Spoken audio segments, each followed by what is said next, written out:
شفاعت کی دو قسمیں ہیں ابتدائی طور پر، ایک ہے شفاعت کبریٰ اور دوسری ہے شفاعت صغریٰ۔ ایک چھوٹے قسم کی شفاعت، دوسری بڑے قسم کی شفاعت۔ جو بڑی شفاعت ہے جس کو شفاعت کبریٰ یا شفاعت عظمیٰ کہا جاتا ہے، وہ شفاعت حضور علیہ السلام کا خاصہ ہے، یعنی وہ صرف اور صرف اللہ کے محبوب کا حق ہے، وہی شفاعت کبریٰ فرمائیں گے۔ ان کے علاوہ کسی اور کو یہ شفاعت کا حق نہیں دیا گیا، کیونکہ خاصہ کہتے ہی وہ ہے خاصۃ الشریف لا توجد فیہ ولا توجد فی غیرہ، کہ خاصہ وہی چیز ہوتی ہے جو اسی چیز کے اندر پائی جاتی ہے، اس کے علاوہ میں نہیں پائی جاتی۔ جب کہا جائے گا کہ شفاعت کبریٰ حضور علیہ السلام کا خاصہ ہے، تو انما یہ ثابت بھی لوگ صرف شفاعت کبریٰ نبی کریم صلی اللہ علیہ وسلم فرمائندہ شفاعت کبریٰ کا ایک حق نہ ہے، چاہے وہ نبی ہو جائے، چاہے ولی ہو جائے، چاہے عالم ہو جائے، چاہے مفتی ہو جائے، چاہے حافظ ہو جائے یا شہید ہو جائے، انہوں نے شفاعت کبریٰ کا حق نہ ہے ملو۔ شفاعت کبریٰ صرف رسول اللہ صلی اللہ علیہ وسلم فرمائندہ۔ شفاعت صغریٰ کا حق رسول اللہ کو بھی ملا ہے، اور دیگر جو جتنے بھی ہیں جو شفاعت کے حقدار ہیں، جو شفاعت فرمائیں گے علماء، حفاظ، حجاج، اور اس کے علاوہ اللہ کے ولی نیک عام مومن بندے، وہ بھی اللہ کی رحمت سے، اللہ کے دیے ہوئے اختیار سے وہ شفاعت فرمائیں گے، وہ شفاعت صغریٰ ہوگی۔ شفاعت کبریٰ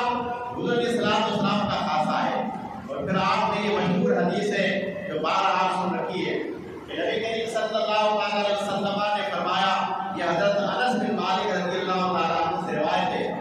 کہ بصرہ کے چند لوگ حضرت انس رضی اللہ تعالیٰ عنہ کی بارگاہ میں حاضر ہوئے، بصرے کے علاقے کے لوگ، اور انہوں نے حضرت انس رضی اللہ تعالیٰ عنہ سے ملاقات کرنے سے پہلے ان کے شاگرد، جو خاص شاگرد تھے جن کا نام ثابت بنانی تھا، ان کو لیا اور کہا کہ آپ چلیں حضرت انس بن مالک رضی اللہ تعالیٰ عنہ سے چل کر ملاقات کر لیں۔ جب حضرت انس بن مالک رضی اللہ تعالیٰ عنہ کے پاس وہ پہنچے تو حضرت ثابت بنانی رضی اللہ تعالیٰ عنہ جو حضرت انس بن مالک کے شاگرد تھے، ان سے کہا کہ آپ دیگر سوالات کرنے سے پہلے حضرت انس سے شفاعت کے بارے میں سوال کریں۔ حضرت ثابت نے جو حضرت انس کے شاگرد تھے، انہوں نے سب سے پہلے شفاعت کا سوال کیا۔ جو حدیث ہے وہ مشہور ہے، میں اس کا خلاصہ آپ کو بتا دیتا ہوں۔ تو جب سوال کیا گیا شفاعت کے بارے میں، یہ بخاری کے اندر حدیث ہے، حضور علیہ السلام کے پیارے صحابی حضرت انس بن مالک رضی اللہ تعالیٰ جو بوڑھے ہو چکے تھے، عمر رسید ہو چکے تھے، انہوں نے اس سوال کے جواب میں فرمایا کہ قیامت کے دن دریا کی موجوں کی طرح کچھ لوگ، بلکہ سارے لوگ پریشان ہوں گے، بے قرار ہوں گے،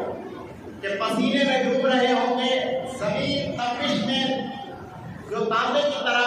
گرم ہو چکی ہوگی، اور سورج سوا میل پر آ چکا ہوگا، شدت کی گرمی ہوگی، لوگ اپنے گناہوں کے پسینے میں ڈوب رہے ہوں گے، اور ابھی انتظار میں ہوں گے کہ ابھی اللہ کا حکم ہو جائے، ہمارا حساب کتاب ہو جائے، اس عذاب سے ہم بچ جائیں، چلو جہنم ہی صحیح، لیکن کم از کم ہمارا حساب تو ہو، ایک طرف تو ہو جائے، ہمیں پتا تو چلے ہم جنت میں جائیں گے یا جہنم میں جائیں گے۔ تو سوال کو منتظر ہو کہ اللہ اس سختی کو، اس آزمائش کو، امتحان کو ختم کرے اور ہمارا حساب کتاب شروع ہو۔ تو سارے لوگ مل کر حضرت آدم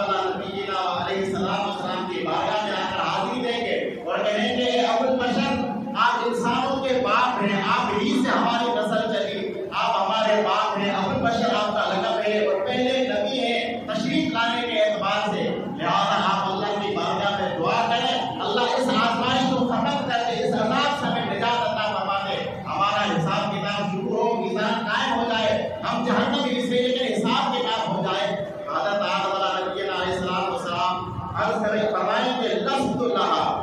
اور کچھ روایتوں میں آئے آپ فرمائیں گے نفسی نفسی اذهبوا الی غیری، لیکن جو بخاری کے الفاظ ہیں اس میں یہ ہے کہ حضور علیہ السلام حضرت آدم علیہ السلام فرمائیں گے لفظ اللہ، یہ میرا مقام نہیں، میں اللہ کی بارگاہ میں شفاعت کے لیے سوال نہیں کر سکتا، لہذا آپ حضرت ابراہیم علیہ السلام کے پاس تشریف لے جائیں۔ تو سارے لوگ مل کر حضرت ابراہیم علیہ السلام کے پاس آئیں گے اور کہیں گے خلیل اللہ، آپ خلیل ہیں، اللہ کے دوست ہیں، اللہ نے خلت آپ کو عطا ہم آپ کو پتا ہے کہ عذاب میں مبتلا ہیں، شدت کی گرمی ہے، ہم اپنے پسینے میں ڈوب رہے ہیں، لہٰذا اللہ کی بارگاہ میں سوال کریں، اللہ ہمارا حساب کتاب لے، اور پھر جو بھی ہمارے لیے حکم ہمیں منظور ہے لیکن کم از کم حساب کتاب تو ہو، آپ اللہ سے دعا کریں۔ تو حضرت ابراہیم علیہ السلام کی وہی جواب دیں گے جو آدم علیہ السلام نے دیا تھا، لست لہا، یہ میرا مقام نہیں، یہ میرا کام نہیں ہے، لہٰذا آپ حضرت موسیٰ علیہ السلام کے پاس چلے جائیں، کیونکہ وہ کلیم اللہ ہو سکتا ہے، وہیں سے آپ کا کام ہو جائے۔ سارے لوگ مل کر حضرت موسیٰ علیہ السلام کی بارگاہ میں آئیں گے، وہی عرض کریں گے، حضرت موسیٰ علیہ السلام بھی یہی جواب دیں گے، لست لہا، میرا یہ مقام نہیں ہے، میرا یہ کام نہیں ہے، لہٰذا آپ حضرت عیسیٰ علیہ السلام کے پاس تشریف لے جائیں، کیونکہ وہ روح اللہ ہے، ہو سکتا ہے وہ آپ کی مدد کریں، لیکن اس بارے میں کچھ نہیں کر سکتا۔ سارے لوگ مل کر حضرت عیسیٰ علیہ السلام کی بارگاہ میں آئیں گے، وہی سوال کریں گے، تو حضرت عیسیٰ علیہ السلام فرمائیں گے، لست لہا، میرا یہ مقام نہیں ہے، میں آپ کے بارے میں اللہ سے اس بارے میں سوال نہیں کر سکتا، کیونکہ یہ میرا مرتبہ اور مقام نہیں ہے۔ تو پھر آپ اشارہ دیں گے اور آپ راستہ بتائیں گے، فرمائیں گے کہ یہ میرا کام تو نہیں ہے، لیکن یہ آمنہ کے لال محمد عربی کا کام ضرور ہے، آپ انہیں کے پاس تشریف لے جائیں۔ تو سارے لوگ حضور علیہ السلام کی بارگاہ میں آئیں گے اور حضور علیہ السلام سے عرض کریں گے، یا رسول اللہ میں خلاصہ بتا رہا ہوں، کوئی چیز رہ جائے تو آپ یہ بھی سمجھنا کہ حدیث غلط بتائیے، میں نے پہلے کہا کہ حدیث کا مفہوم بتا رہا ہوں۔ تو حضور علیہ السلام کی بارگاہ میں عرض کریں گے تو حضور علیہ السلام فرمائیں گے کہ انا لہا، سارے نبی کہے تھے لست لہا، حضرت آدم نے کہا لست لہا، حضرت موسیٰ نے کہا لست لہا، حضرت ابراہیم نے کہا لست لہا، حضرت عیسیٰ علیہ السلام نے فرمایا لست لہا، لیکن جب حضور کے پاس آئے تو آپ نے لست لہا نہیں فرمایا، بلکہ فرمایا انا لہا، اسی کام کے لیے اللہ نے مجھے بھیجا ہے، انا لہا، یہی تو میرا مقام ہے کہ میں آپ لوگوں کی شفاعت کروں۔ پھر حضور علیہ السلام فرماتے ہیں کہ میں سجدے میں سر رکھوں گا، میں اللہ سے اجازت طلب کروں گا، اللہ اجازت دے گا، پھر حمدیہ کلمات اللہ سکھائے گا، مخصوص کلمات کے ذریعے میں اللہ کے حمد بیان کروں گا، سجدہ کروں گا، اللہ تبارک و تعالیٰ کی طرف سے ندا ہے کہ ارفع رأسک یا محمد، سر ہوتا، اے محمد اپنا سر اوپر اٹھائیے، جو سوال کرنا ہے سوال کیجیے، ضرور آپ کے سوال کو پورا کیا جائے گا، اور آپ جس کے بارے میں شفاعت کریں گے اس کے حق میں شفاعت قبول کی جائے گی۔ حضور علیہ السلام فرماتے ہیں کہ میں عرض کروں گا، امتی امتی یا رب امتی امتی، مالک میری امت پریشان ہے، ان کے بارے میں میری شفاعت قبول فرمائے، تو اللہ تبارک و تعالیٰ فرمائے گا کہ محبوب جس آپ کے امتی کے دل میں جو کہ دانے کے برابر بھی ایمان ہے، اس کو جہنم سے نکال کر جنت میں داخل فرما دیجیے، یعنی جس کے دل میں صرف جو کے دانے کے برابر، جون کے دانے کے برابر بھی ایمان آئے، اللہ فرمائے گا میرا محبوب اپنا جہنم میں شفاعت کرے، جہنم میں کھڑی کرے، جنت میں داخل کرنا ہمارا بسوں میں اختیار نہیں چلے گا۔ پھر دوسری مرتبہ حضور علیہ السلام کہتے ہیں میں دوبارہ سجدہ کروں گا، ان حمدیہ کلمات کے ساتھ میں اللہ کی حمد کروں گا، تو پھر دوبارہ اللہ کی طرف سے وہی ارشاد ہوگا، ارفع رأسک یا محمد، اے محبوب اپنا سر اٹھائیے، کیا سوال کرنا چاہتے ہیں سوال کیجیے، آپ کا سوال پورا کر دیا جائے گا۔ آپ دوبارہ کہیں گے یا رب امتی امتی، مالک میری امت پریشان ہے، تو دوبارہ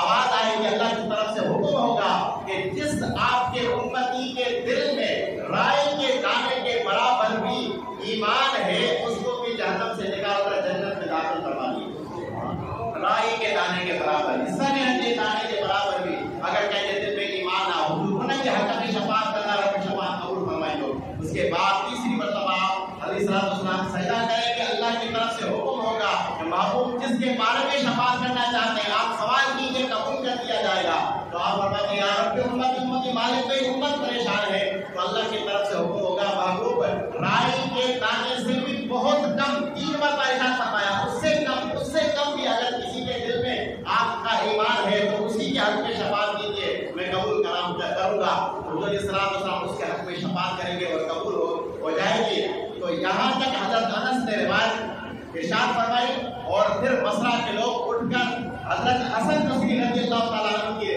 خدمت میں آئیں گے اور آ کر کہیں گے، لوگ سوچیں گے کہ چلے حضرت حسن بصری کو یہی حدیث سناتے، ہو سکتا ہے حضرت امام حسن بصری کو یہ پتہ نہ ہو۔ جب حضرت امام حسن بصری رضی اللہ تعالیٰ عنہ کی بارگاہ میں آ کر کہیں گے کہ حضرت انس بن مالک رضی اللہ تعالیٰ عنہ کی بارگاہ میں ہم حاضر ہوئے تھے، شفاعت کے متعلق ہم نے سوال کیا تھا، اور پھر حدیث ارشاد فرمائی. آپ نے سوچا آپ کو سنا دیں. جب یہاں تک حدیث سنائی تو حضرت حسن بصری کہنے لگے کہ اس سے آگے کہا کہ حضرت انس نے آگے تو کچھ بھی ارشاد نہیں فرمایا. تو آپ نے فرمایا کہ 20 سال پہلے حضرت انس نے یہی حدیث مجھ سے ارشاد فرمائی تھی اور حدیث یہاں تک نہیں ہے. آج ہو سکتا ہے قرآن کی وجہ سے ان کے ذہن سے آگے حدیث نکل گئی ہو یا پھر انہوں نے کسی مسجد کی خاطر آپ کو ارشاد نہ فرمائی ہو, کیونکہ کئی لوگ اسی پر اتفاق نہ کر لیں, اسی پر بھروسہ کر کے باقی سارے کام چھوڑ نہ دیں. اس وجہ سے حضرت انس بن مالک رضی اللہ تعالیٰ ہو سکتا ہے آپ کو حدیث نہ سنائی ہو. تو وہ لوگ کہنے لگے حسن بصری آپ آگے ارشاد فرما دیجیے آگے حدیث کیسے ہے. تو آپ نے فرمایا انسان اجرت میں پیدا کر دیا گیا ہے. میں نے بات کو چھیڑا اس لیے تھا تاکہ آپ لوگوں کو میں یہ بات سنا دوں کہ آگے حضور نے کیا فرمایا. حضور علیہ السلام نے جب چوتھی مرتبہ اللہ کی بارگاہ میں سجدہ کر کے شفاعت کا سوال کیا تو اللہ نے فرمایا تھا محبوب جس نے ایک مرتبہ بھی لا الہ الا اللہ کی صدا لگائی ہے اس کے حق میں بھی آپ کی شفاعت قبول فرماؤ. ایک مرتبہ بھی لا الہ الا اللہ کہا, کلمہ پڑھا, آپ پر ایمان لے کر آیا, پھر ساری زندگی اگر وہ گناہ کرتا رہا لیکن اگر کلمہ کو ہے, کلمہ پڑھنے والا ہے, محبوب اگر اسی کے بارے میں شفاعت کرو گے تو اس کے بارے میں بھی آپ کی شفاعت قبول فرماؤ. تو یہ حدیث ہے, تو یہ شفاعت کبریٰ ہے جو حضور علیہ السلام کا خاصہ ہے. حضور ہی ارشاد فرمائے اس کے بعد حساب کتاب قائم ہوگا. میرے دوستو عزیزو, حضور علیہ السلام کی شفاعت کے دیگر بھی کئی اقسام ہیں. حضور علیہ السلام کے علاوہ دیگر حفاظ بھی شفاعت کریں گے, علماء بھی شفاعت کریں گے, حاجی بھی